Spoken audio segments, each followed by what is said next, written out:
Alors sur la vidéo d'avant, nous avons vu ensemble comment enregistrer un fichier AutoCAD sous un autre nom. Nous allons voir dans cette vidéo comment insérer un mot de passe dans un fichier AutoCAD. Donc protéger vos dessins, c'est possible sur AutoCAD.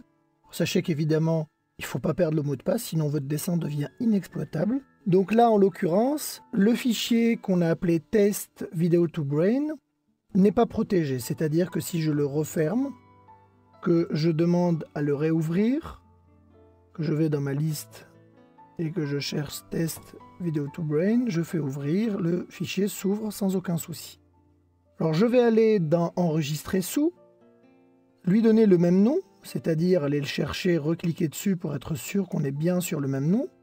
Et nous allons ici dans la palette enregistrer sous, sur la rubrique outils. Dans la rubrique outils, vous allez trouver des options de sécurité et vous allez pouvoir insérer un mot de passe pour l'ouverture du dessin. C'est-à-dire qu'à l'ouverture du dessin, AutoCAD vous demandera un mot de passe. Si vous ne l'avez pas, vous ne pouvez pas ouvrir le fichier. Donc là, on va mettre un mot de passe qui sera 1, 2, 3, 4, 5, 6. Je valide. Évidemment, AutoCAD me demande de confirmer le mot de passe. 1, 2, 3, 4, 5, 6. Je valide. Et j'enregistre. AutoCAD me demande si je veux écraser le fichier existant. Je dis oui. Et je referme. Voilà, donc je viens d'insérer un mot de passe dans un fichier AutoCAD. J'essaie de réouvrir ce fichier. Ouvrir. Je vais le chercher dans ma liste de fichiers existants sur mes fichiers sources. Donc là, en allant faire fichier, ouvrir, et en allant parcourir dans mon disque dur, dans mon dossier, je vais sélectionner test video to brain, je dis ouvrir, et voyez qu'AutoCAD me demande le mot de passe pour l'ouverture de ce fichier.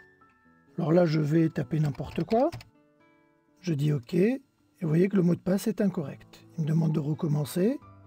Il faudra que je tape 1, 2, 3, 4, 5, 6 pour que mon fichier s'ouvre.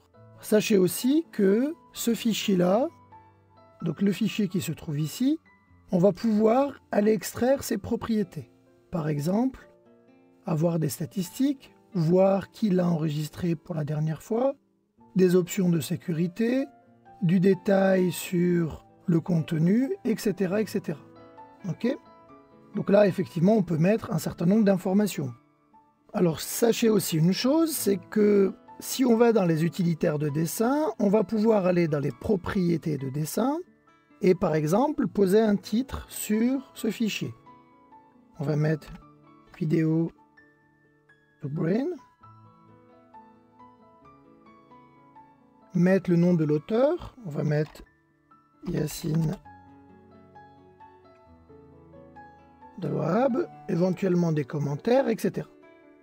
Donc ces informations-là que je viens d'insérer, si je vais dans mon gestionnaire de fichiers, que je fais bouton droit propriété, je vais évidemment y avoir accès. Alors ce sont des informations que vous allez peut-être vouloir ne pas rendre accessibles.